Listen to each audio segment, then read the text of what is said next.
Final Fantasy XIV is a narrative-focused MMO, and those that intend to job boost into the next expansion will no doubt find themselves struggling to follow the narrative about the context of who they are, who their allies are, and what has occurred so far.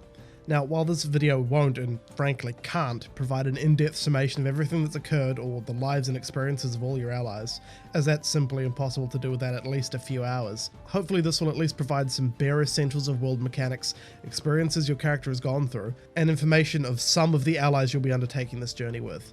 Now, words can't convey how much is being left on the cutting room floor here, so if you do enjoy the expansion, I implore you to look into the story you've missed in more depth, as this barely even scratches the surface. There are timestamps in the description if you're after a specific section of content. The earliest creation story known to us is that in the beginning there was light and dark, and they existed together in the ethereal sea as one, a star perfectly balanced. As all things should be. The ethereal sea, or the ethereal realm, can be thought of as the spiritual dimension of this world. It's a vast current of ether, the substance that gives life to all that lives. Souls are made of ether and return to the ethereal sea when a being dies. The light was Hydaelyn, or the Mother Crystal, as it is commonly called, while the dark was Zodiac.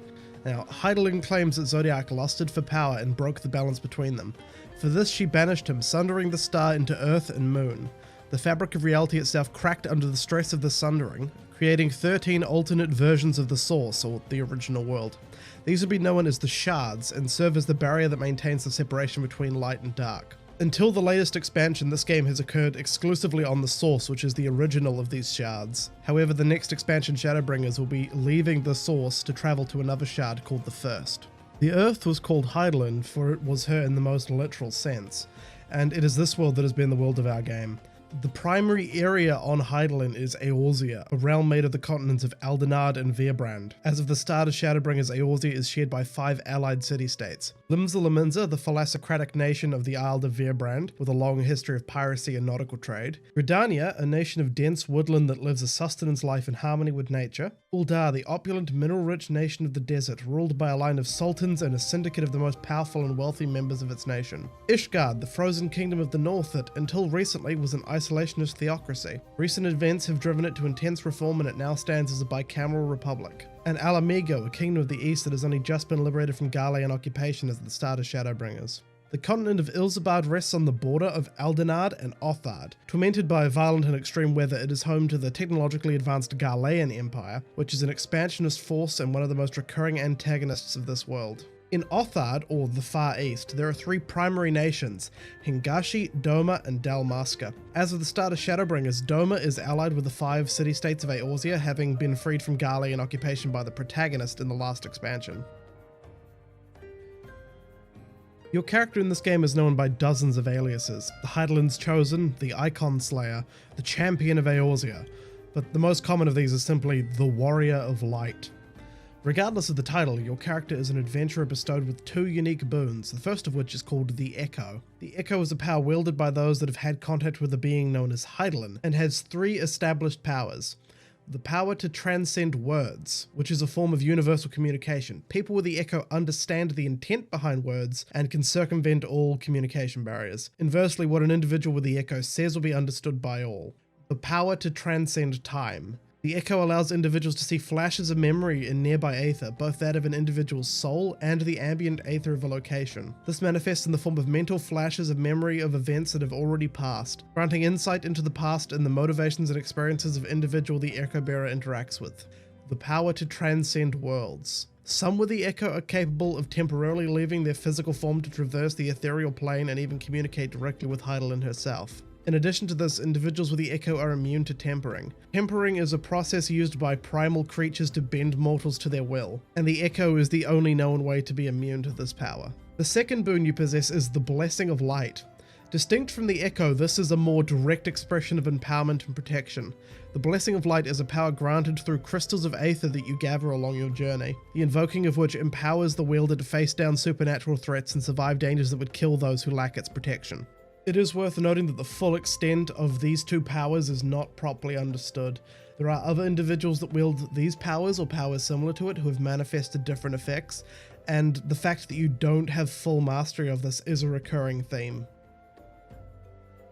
A primal is a being made from a combination of corporeal aether and spiritual aether combined together through a ritual. In most cases, this is done through ritualized prayer and faith, along with an offering of crystals, which are aether condensed in physical form. The end result of this is a primal, or an icon, a physical incarnation of the subject of a summoner's faith that sustains itself through leeching ever-increasing quantities of aether from the environment. This inevitably leads to the destruction of the environment they inhabit as they drain the life from the land itself, turning lush lands into bleak wastelands in short order. Although primals are capable of being defeated, it is often a hollow victory, as the faithful can simply repeat the ritual to summon the being anew. Due to the nature of their origin, most primals are deific figures, gods of the faith that the summoners practice, or heroic figures of the past propped up through myths that inspire the hearts of men. They're capable of great feats of power proportional to the faith and aether that fuel them, though such expressions of magic and might drain their aether and weaken them. Perhaps the most fearsome of all powers at the disposal of a primal is the tempering.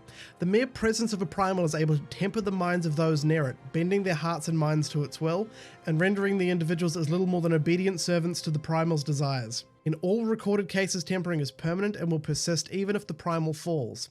The echo that the Warriors of Light possess is the only means known other than being tempered by a different primal to resist this influence, though some have speculated that this is not so much that you're immune to it, as your influence is greater than theirs and you would be able to temper them rather than the other way around. Though as we've never attempted this, we cannot say for sure if this is actually true or not.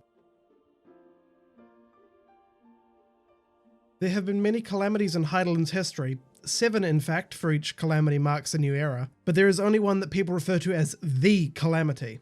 5 years before the events of A Realm Reborn, the Garlean Empire invaded Eorzea. The intercedents of the Father of Dragons destroyed their flagship, but in doing so broke the seal of aether at Silvertear Falls.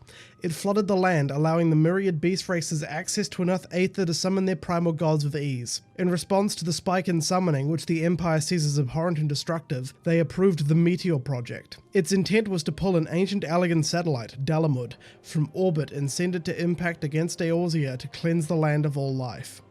Despite efforts from Eorzea and within the Empire both to stop the project, it was ultimately successful. When the satellite hit the atmosphere, it fragmented, crumbling away to reveal that the artificial moon was in fact a prison for an ancient primal, Bahamut. Freed, the Great Worm dealt catastrophic damage to the continent in seconds. His very presence reshaped the land, both through raw destruction in his bombardment sundering it, and to the aether that comprised it, violently changing topography and climate alike as he siphoned the land's life force. The beast vanished shortly after it appeared, though those of Eorzea would never know why. Despite this, its rampage was so destructive that it ushered in the 7th Umbral Calamity, and is the event referred to as the Calamity by all to this day.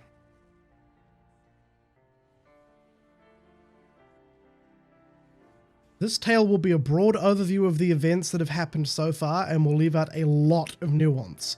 Almost all the politics and foreshadowing just doesn't fit into this, and will instead be going surface level summations of major events. There's really no way to preserve the nuance and have this video not be 10 hours long.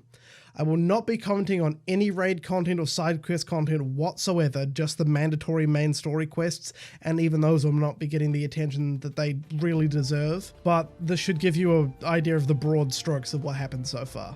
A Realm Reborn.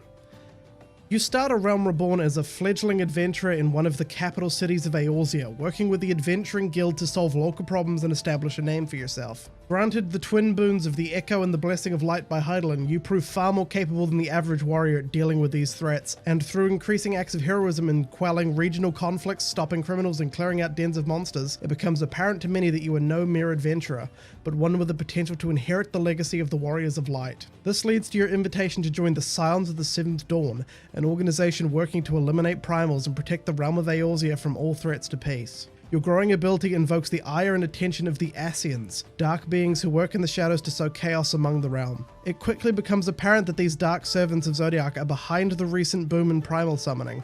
Several harsh blows get dealt against you, with many of your Scion allies being killed in retaliation for you undermining their plans with the primals. But you eventually manage to undermine the Garlean efforts in the region, who the Ascians were using as puppets, and destroy their primary weapon of war, the Ultima weapon, as well as banishing an Ascian who possessed the body of one of your Scion compatriots. After this, you work with an ally, Elfin Olivier, to form an organization called the Crystal Braves for the purpose of safeguarding the realm. While you continue to rebuke further summonings and clash with Ascian forces, external machinations corrupt the Crystal Braves. They turn on you and you are framed for the murder of the Sultan of Uldar. The general of the Uldar military, Realm, loses an arm buying time for you to flee, and your Scion allies stay behind to ensure you can escape from this trap. Now wanted for regicide in all of Eorzea with your compatriots either imprisoned or dead, you and what few allies you have left flee for Ishgard in the frozen north. It is a theocratic state locked in a 1,000-year war with the dragons, a bleak place and harsh to outsiders, but it has no standing alliances of Eorzea and thus puts you out of reach of the traitorous Crystal Braves for the moment.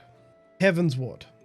Despite efforts to deny you access to the isolated city of Ishgard, you were granted safe harbour due to the direct intercedence of an old associate, Hoshifont Fortemps, who makes you a ward of his house. While your associates work to undo your disassociation from your home of Eorzea, you involve yourself in the 1,000-year-old Dragon Song War between Ishgard and the dragons. It quickly becomes apparent that the leadership of Ishgard is deeply corrupted and its existence depends largely on the continuation of this endless war. Your path leads you to forging alliances with the dragons who do not wish to further this conflict and seeking a peaceful resolution, though this draws the ire of the bloodthirsty from both sides. Your allies' efforts to clear your name in Eorzea lead to you working to free the now one-armed general of Uldar from imprisonment, and reveals that the Sultan is not in fact dead, clearing your name in the eyes of the other nations. Despite this, you are now too deeply embroiled in Ishgard's war, and come to blows with the leader of the theocracy of Ishgard, Archbishop Thordan. Your ally Hoshifont Fortemps sacrifices himself to save you from a lethal blow in your initial confrontation with Thordan. You pursue him, ultimately killing him once he channels the faith of his people to become a primal god. Despite your alliances with the peaceful factions of the dragons and now the death of the leader of Ishgard, the Great Worm Nidhogg, leader of the dragons in this war, is too consumed by hatred to seek peace. He launches an all-out attack on Ishgard, forcing you to kill him with the aid of another ancient dragon who seeks peace. With leaders now dead on both sides, a new government forms in Ishgard and new dragons rise up to fill the vacuum, the two coming together to form a peace at last. Now free of war, Ishgard joins the Eorzean alliance. You reunite with several of your missing Scion allies who were teleported into the Ethereal Sea to avoid death and saved by Hydaelyn's intercedence. By travelling into the Ethereal Sea, you learn that Minfilia, leader of the Scions, offered herself to Hydaelyn to save her friends, and has now become the Word of the Mother, Hydaelyn's vessel, and is unable to return. With your work in Ishgard having undermined the Ascian efforts in the area, bringing peace to an ancient war and striking down yet another of their ranks in the process, they escalate the conflict, unleashing a group called the Warriors of Darkness on the Beast Tribes, ravaging them to force increasingly more chaotic primal summonings to harm the land. These so-called Warriors of Darkness are individuals from another world, another shard, and were once Warriors of Light themselves, champions of Hydaelyn just like you. They fought the Ascians and the Darkness like you do here, and won.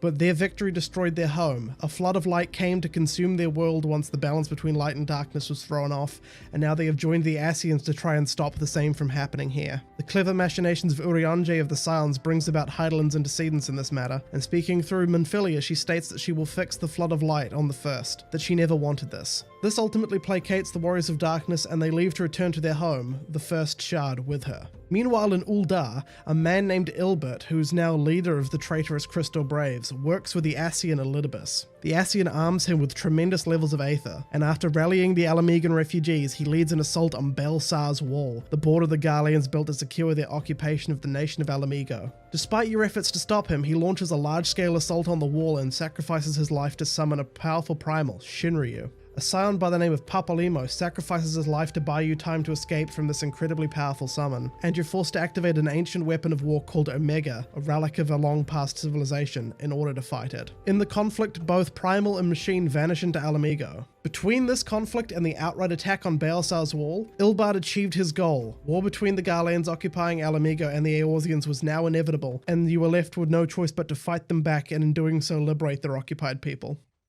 Stormblood. With the combined might of the Eorzean alliance behind you, you quickly set off into Alamegan territory, making contact with the local resistance fighters and partaking in several skirmishes. But before any progress can be made, an immediate powerful offensive is launched by the occupying forces, led by none other than the Emperor's son himself, Xenos Ye Galvus, Crown Prince of Garlemald. The rebel camp is immediately shattered, with many slaughtered and more injured, and the Crown Prince defeats you in combat directly. Hopes of winning on this front are immediately broken, and you decide to turn your attention instead to the occupied nation of Doma in the Far East, alongside Doman refugees you helped back in the events of A Realm Reborn. The hope is that with the Empire having to deal with rebellions on both fronts, you'll be able to liberate Doma and then use the forces that you get from liberating them to help liberate the more heavily fortified nation of Alamigo. After arriving in Doma, you find Lord Hien, heir to the Doman throne, and after rallying local tribes and oppressed people, you successfully launch an offensive on the Garlean stronghold in Doma and break the back of Imperial command in the region, liberating the nation. You quickly return back to Alamigo after this with the aid of the Doman forces and launch a series of successful offensives on the Empire's territory before confronting the bulk of their forces in the occupied capital of Alamigo. You meet Xenos, Crown Prince, in battle again, and this time defeat him. He reveals that his troops recovered the missing Primal Shinryu, who was successfully captured by the weapon you released, and with a power called the Resonant, an artificial replication of your own power of the Echo, dominates the beast and merges with it. You succeed despite this, and a broken Xenos cuts his own throat to avoid imprisonment. With the Garleans gone and the Crown Prince dead, you work to help the now freed Alamigo through the turbulent period of trying to reform their power structures and aid the Domans in dealing with an emissary from Garlemald. The emissary claims to be working for peace but fabricates a primal summoning to blame on Doma in order to try and further the war effort. It becomes clear that the emissary is working on orders from Xenos, given after you killed him, and a trip to his grave reveals it to be empty. With hopes for peace dashed and Xenos' body being puppeteered by the Ascian Elidibus, all-out war with Garlemald ensues. Final attempts at peace talks with Emperor Varys Zosgalvis prove fruitless, and as the direct conflict between you and the Empire barrels closer, you and your allies in the Scions begin having a voice speak to you with nebulous statements about a calamity, of light expunging form and life. The remarks sound not unlike what the Warriors of Darkness described happening to their world when they triumphed over darkness as you are about to. Every time the voice speaks to you, it's debilitating, and every time it happens, one of your friends falls comatose, one by one, until only you remain. You take the field against the imposter Xenos despite this and overwhelm him, but the voice returns just as you are about to seize victory and you black out, narrowly avoiding death by being dragged off the field by a comrade from the Dragonsong War. Finally able to talk to you properly now that you're unconscious, the voice warns that your victory or defeat would lead to oblivion either way, and offers a better path. He asks you to head to the Crystal Tower where he has left a beacon for you to help, and that soon the path to the First will be yours to walk. You wake, your friend still comatose, and head to the Crystal Tower to investigate further. This is where the last patch of Stormblood ends, and this is where Shadowbringers will be picking off. I really can't stress heavily enough how much I left out. In this summary, the events of Realm Reborn were 2 paragraphs, and that was compressing down from 15 pages that I initially wrote, and that was still skipping details. So there's a lot of details here that you just aren't getting. There's a billion characters and plot threads and narratives that just don't work in trying to convey information in a condensed capacity. The most important detail that I wasn't able to talk about there without it getting clunky is the fact that the actual Xenos has an artificial echo, and the echo allows the soul to survive without a body. So he's still out there trying to reclaim his body from the Ascian wearing it. I really would like to emphasize that although I summed up the broadest strokes possible, all of the political nuance and subplots and character moments just didn't fit in here. There's entire character arcs from your allies and your enemies that just don't work in the grand narrative summation. And if Shadowbringers speaks to you, please consider playing an alt to experience the narrative, or watching more YouTube videos that go into depth about these events, watching old cutscenes, really doing anything to dig a bit deeper than what this video provides you, because this is incredibly surface level. And while some of the edges of the narrative delivered can be a bit chewy at times, especially in a Realm Reborn where they kind of leaned into clunkier old English, the flavor is definitely worth it. There's a fantastic story here. Hopefully this was at least mildly helpful. I would again strongly recommend looking into the stories of some of the Scions of the Seventh Dawn, like Alizé Liviere. That would be an excellent place to start for your diving deeper into the lore of this game. Thank you so much for watching, and enjoy Shadowbringers.